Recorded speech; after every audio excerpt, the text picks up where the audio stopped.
Alam mo ba ang pinaka-aerodynamic or smooth ang flow ng wind or hangin na bubong?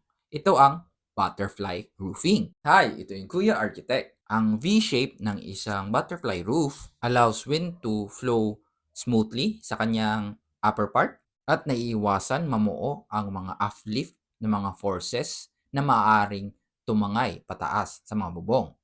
But masasabi man nating pinaka may air resistance ang design ng roofing na ito, ito naman ay prone to water damage because commonly ang mga butterfly roof ay meron lamang iisang gutter line sa kanyang center na kapag malakas talaga ang buhos ng ulan or naging clog or nabarahan ang mga gutter drain ay maaaring mag-overflow at mag-cause ng inside flooding. So ayun ang butterfly roof. May aerodynamic design pero prone to water damage. Muli, ito yung Kuya Architect. Deserve mo ang maayos at magandang bahay.